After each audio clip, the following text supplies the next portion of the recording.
Introducción a la economía 3. Después de Ricardo. La característica más importante de la economía política clásica posterior a Ricardo ha sido generalmente considerada como un señalado progreso. Vino indudablemente como un intento para salvar el impasse al que había llegado Ricardo en su empeño de identificar los valores del mercado con el costo real. Dentro de una perspectiva correcta, creo que esto debe verse como un síntoma de decadencia, pues significaba de hecho abandonar la parte más fundamental del problema que sostenía la investigación fisiocrática, y pasarse hacia el empirismo y el eclecticismo. La solución intentada no era en realidad una solución, no hacía más que esquivar el problema. Consistió en abandonar virtualmente la concepción de costo real objetivo. El costo real se conservó de nombre, pero varió su contenido, con lo que fue bastante para cambiar y destruir su significación esencial. Fue Adam Smith el primero que importó la frase afán y pena al problema del costo real. Pero cuando se refería al trabajo como base del valor, parecía que lo tomaba con más frecuencia en su sentido original y objetivo de gasto material y concreto de energía humana que en ningún sentido subjetivo y psicológico. Con los sucesores e intérpretes de Ricardo, la concepción de costo real descansó ya franca y plenamente sobre una base subjetiva. M.C. Kullok había definido el valor real como dependiente de la cantidad de trabajo necesario. Pero al mismo tiempo parece haber definido el afán y pena de Smith como medidas por el sacrificio de aquellos que lo realizan, el trabajo. Y después de él el costo real se volvió claramente algo psicológico, una aversión o malaise mental. Dado este cambio de contenido, el siguiente paso fue lógicamente la abstinencia de Senior, la renuncia a consumir en el presente para ahorrar e invertir, como una segunda categoría del costo real. La abstinencia daba la explicación del beneficio y no clasificaba ya a este dentro de la categoría de un excedente. El costo real era igual a trabajo más abstinencia. El costo nominal y el precio eran iguales a salario más beneficio. Por lo tanto, los valores del mercado coincidían con el costo real. El dilema de Ricardo parecía resuelto. Pero la solución no era solución. Una vez que fue abandonada la concepción unitaria del costo real, la posibilidad de usarla como un concepto de equivalencia entre mercancías necesariamente se vino abajo. Resulta ya ocioso investigar si las cosas se cambiaban o no en el mercado sobre la base de dichos equivalentes. Teníamos ahora dos pseudocantidades disímiles, trabajo y abstinencia, cualitativamente diferentes. ¿Cómo igualarlas para formar una cantidad única, el costo real?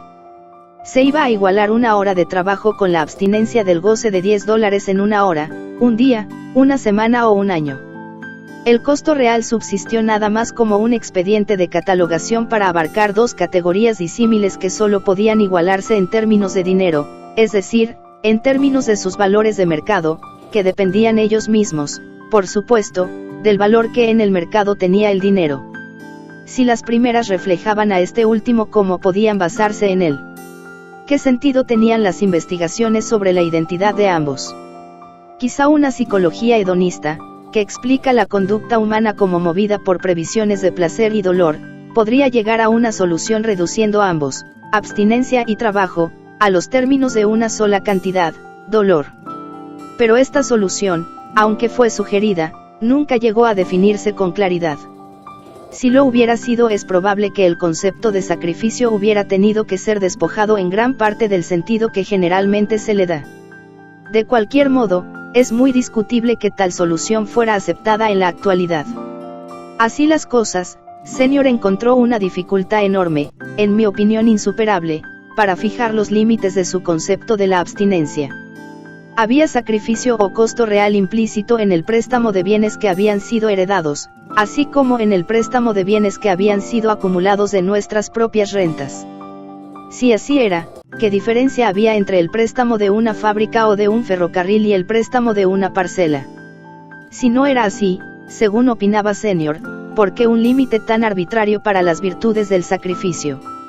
En tanto que costo real significara sacrificio, parecía no haber solución. No podemos sacrificar sino lo que tenemos, y el sacrificio resulta sencillamente una función de las oportunidades que se presenten, varía según esas mismas oportunidades y no constituye de ningún modo nada fundamental.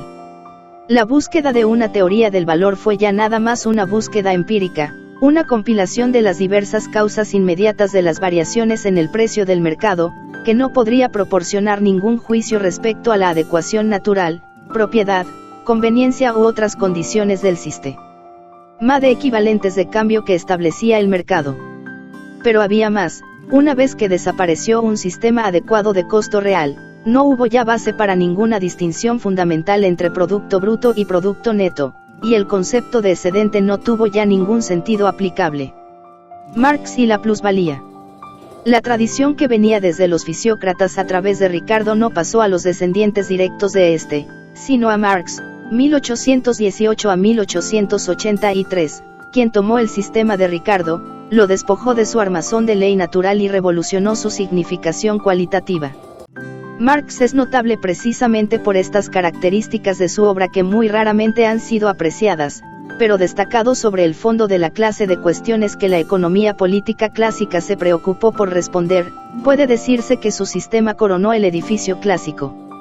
Y lo coronó, por cierto, de una manera típicamente hegeliana, en la forma en que Marx afirmaba en su filosofía de la historia que había vuelto a Hegel de revés, poniéndolo sobre sus pies siempre que lo encontró de cabeza, por medio de una interpretación materialista de la historia que vino a sustituir la interpretación idealista.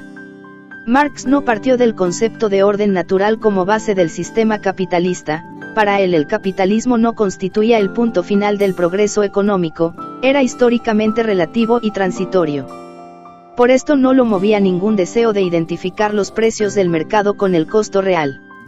El trabajo en su sentido objetivo, el gasto de energía humana de músculos y nervios, constituía el valor. Esta es la valoración social que había que aplicar a las mercancías que eran fruto del trabajo. Era el equivalente fundamental, la norma por la que podíamos juzgar la significación de las relaciones de precios establecidas por el mercado bajo distintas clases de condiciones. Sin el trabajo no había una norma última.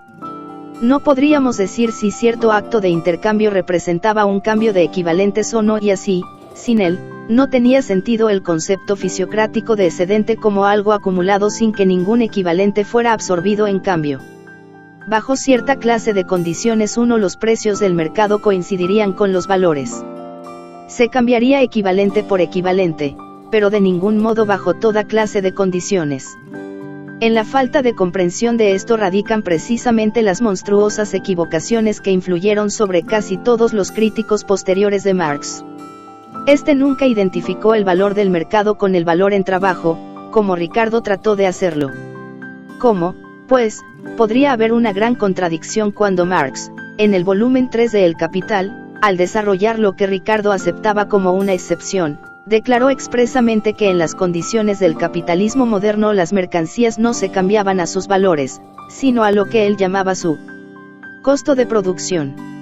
Esta última cantidad era igual a los salarios más un tanto normal de beneficio sobre el capital empleado, y difería del valor en la misma proporción en que la relación entre maquinaria y trabajo, lo que él llamaba la composición orgánica del capital, variaba en las diversas categorías de industria.